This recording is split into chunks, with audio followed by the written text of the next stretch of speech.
Dari Giri karena sudah pagi, saya inginnya pulang di subuh di perjalanan terus pengen tidur.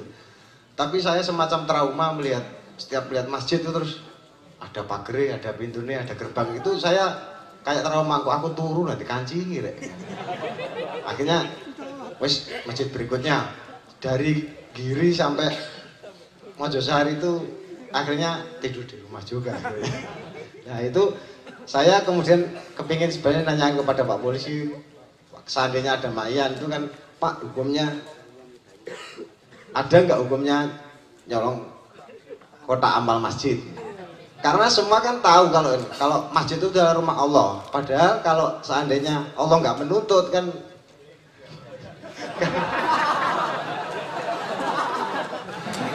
Cuman memang gini Mas, aku tahun 1974 saya begadang di alun-alun Malang. Lalu di seberangnya ono masjid ya. Ono masjid marunek terus ono pasar besar iko sapi turute. Nah, aku di atas jam 12 itu kayak semua di masjid. Akhirnya aku kudune kan ngeledak di Niratiko di masjid iko. Mergo gak iso mlebu digembok aku terus nulis puisi. Efeknya saya nulis puisi dan puisi itu kalau Anda bisa browsing puisi itu judulnya Masjid 1, terus Manu Masjid 2, Masjid 3 dimuat di Harian Kompas hari Minggu pada tahun 1974. Aku seneng puisi ini. Dan aku bayangin Gusti Allah di jero, saknone dikurung di jero. Digembok tekan jopo.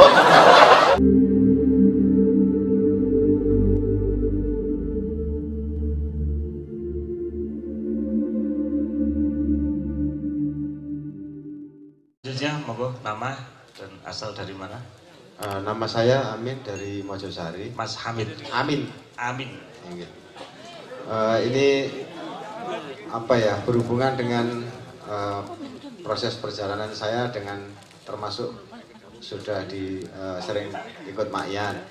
Ini banyak sekali mungkin saya cuplik ini di salah satu sisi proses kehidupan dan pola pikir ya. Ini kan tadi tentang pikir. Banyak kejadian-kejadian yang ini berhubungan dengan masjid. Jadi mungkin ini semacam suasana masjid, cuaca masjid. Yang kemarin saya flashback dari kemarin dari Giri karena sudah pagi, saya inginnya pulang di subuh di perjalanan terus pengen tidur. Tapi saya semacam trauma melihat setiap lihat masjid itu terus ada pagar, ada pintunya, ada gerbang, itu saya kayak trauma, kok aku turun nanti kancingi rek. Akhirnya wes masjid berikutnya dari Giri sampai Mojosari itu akhirnya tidur di rumah juga. Karena melihat seperti itu ya, kayak melihat masjid yang ada pagernya terus ada gerbangnya, itu saya semacam kayak gimana, karena banyak sekali perjalanan cara berpikir saya tentang masjid itu yang menurut saya aneh daripada cara berpikir umum. Nah, sebenarnya saya juga kepingin masalah ini saya bertanya di Mayan yang mungkin ada Pak Polisi. Waktu itu paginya saya membuat status di WA, kepingin nyolong kotak amal masjid. Karena saya juga ada cuplikan Mbak Nun bercerita waktu itu tentang kate sholat rek, kok dikancing, terus kok jauh ngingu, kate apa? Sholat usul jobo dikancing arek-arek. Nah itu saya kemudian kepingin sebenarnya nanya kepada Pak Polisi, seandainya ada Mayan itu kan Pak, hukumnya ada nggak hukumnya nyolong kotak amal masjid? Karena semua kan tahu kalau masjid itu adalah rumah Allah. Padahal kalau seandainya Allah nggak menuntut kan.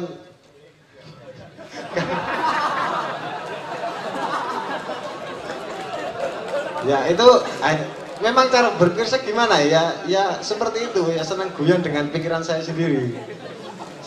Itu perjalanannya nggak cuman tentang masjid, nggak cuman satu itu soalnya. Jadi kepingin bermain menggoda-goda pikiran seperti itu, karena saya juga mengalami sendiri di waktu itu pernah kene wis sholatnya arang-arang waktu itu di daerah Sidoarjo juga.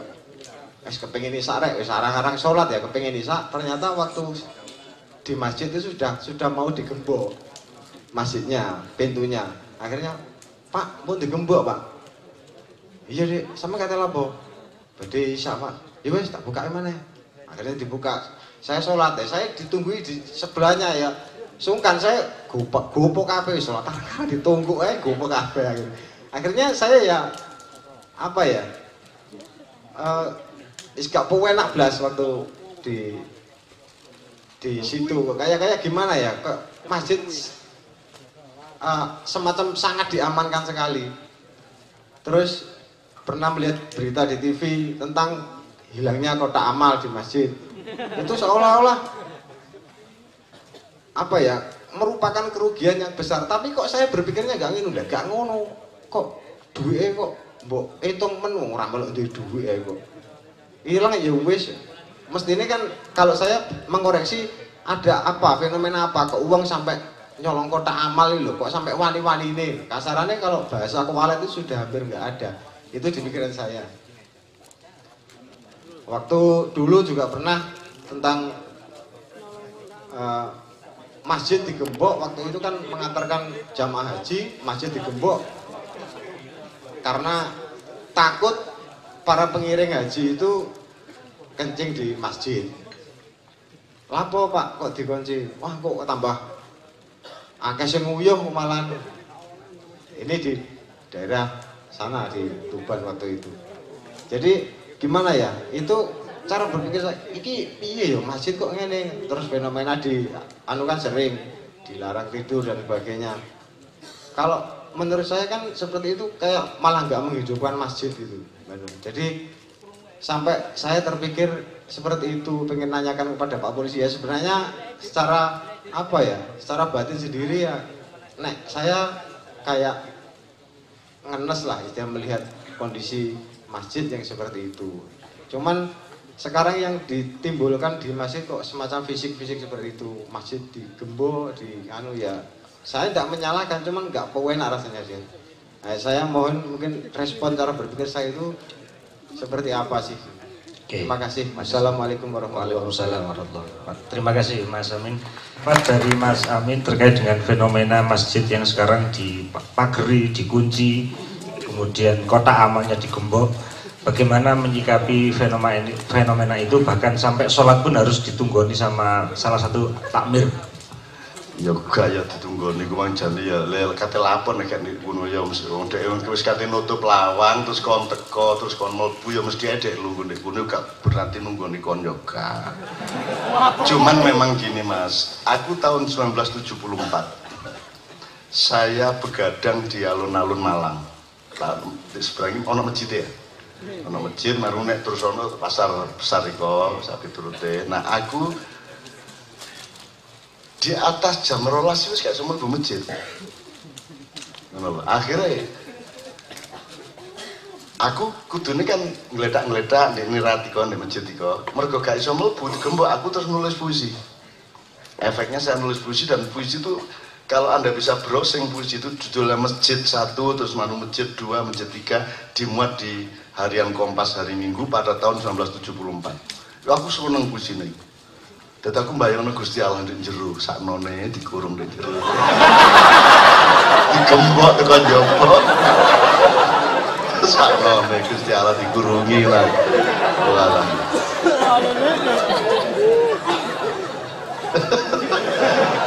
Nah, tapi itu kasus budaya dan akhlaknya adalah semakin modern, semakin kapitalistik, semakin manusia menjalankan materialisme, semakin mereka tidak saling percaya sebagai manusia.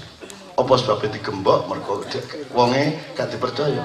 Engko nang nyolong, engko nang ngotori, engko nang ngene. Jadi manusia tidak bisa percaya satu sama lain. Kalau kamu tidak dipercaya, kamu akan berlaku semakin tidak bisa dipercaya. Maka dia juga semakin tidak percaya. Jadi itu dialektika negatif namanya. Tambah suwe, tambah suwe, tambah suwe, tambah gak dipercaya, tambah digembok-gembok. Nah, sebenarnya yang disebut kebudayaan itu adalah sesuatu yang dinamis. Misalnya ini, awakmu nggawa arek TK ta SD nang pantai selatan. Lah, rodok ombak gede ya. Nek arek-arek iku kok jarno nglangi, engko iso ana sing hilang, didilat kalau Nyai Roro Kidul. Mergo angel dan pegel iki njogo arek-arek terus, akhirnya wis gak usah nang pantai siji, utawa pantainya ditutup. Nah, itu yang terjadi pada Islam. Jadi anak-anak tidak diberi peluang untuk berjihad dan berlatih, ya, dan menempuh perjuangan sehingga dia sendiri akan menaklukkan nafsunya. Akhirnya istimbangan yang ngalang ditutup aja, maka masjid pun ditutup. Karena manusia tidak dididik oleh lembaga-lembaga Islam untuk menjadi manusia yang bisa dipercaya.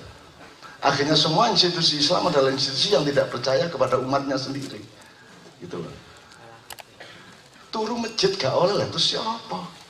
Terus masjid gaya apa? Gaya sembahyang, masa sembahyang sedina ping 300. Sembahyang ping 5 tok diluk tok ya. Lah terus mari ngono. Terus siapa? Di masjid terus kon ngene terus ngono. Ya turu ah. Nek usah kok gak apa-apa sih bareku. Cuman ojo terus mbok gagah ning ngarepe imaman ya ojo. Mbok gagah kate ternyata gak katokan itu, sarungnya buka, itu sudah oleh. Tapi menurut saya memang kita semakin kalah oleh dialektika budaya dan akhlaknya manusia, sehingga kita makin lama makin bersikap hukum. Dan itu kan bukan pengelolaan hukum. Manusia hukum itu kan kalau terpaksa, gitu. Lawang itu terpaksa toh. Itu hukum toh, gembok set. Nah, itu mencerminkan kegagalan silaturahmi kita, gitu loh. Malah dek mak yakin ini kan ono pagere, gak ono. Kon sopo gak masalah. Kon kate lapo gak tak takoni ya gak. Kon niat api taelek lho gak tak takoni. Kon latar belakang ngopo gak ada masalah. Dek ini gak ada masalah. Meskipun ini tidak bisa dijadikan ukuran untuk masyarakat luas. Itu ya isone mendek gini toh. Tapi kan dek ini kan kita belajar saling percaya satu sama lain. Begitu kenalan podo-podo makyahane kini merasa aman. Iya tak gak? Merasa aman. Kate dagang ya wani ya. Mas Yon kok di antara 10 ya misalnya ono loro sing breset ya biasa. Kan gitu, gak ono wong ganteng nemen, ono wong wangi sak ndukur sampai nisor gak ya ono badeke barang. Begitulah kehidupan yang itu. Jadi menurut saya yo jare ngersulo lah. Yo nggawa sajadah dhewe kon sembahyang ndek ngarepe gemboke iku. Ya. Iki gembok lawang terus kon sembahyang pas ning ngarepe lawang digembok iku. Sembahyang sing suwe wiritana sing suwe. Di trotoar ta iku berarti. Gak apa-apa sembahyang sing suwe. Cek tak mirip kono arek sembahyang di kuno ya. Wis sing suwe wiritana sing penting sing banter. Untamu macam-macam kok itu wis sampai tak mirip ndelok. Kok sampai akhirnya mereka lho. Ya mergo ditutup lawangnya. Lah kulo nggih ten mriki mulane kon rabi wis kon mari sopo langsung nang ngarepe omahe ndek ngarepe pagere lungguh ae ndek kono lungguh wis gak apa-apa lungguh tok sesuk lagi takoni lapo ndek kene cinta ya Pak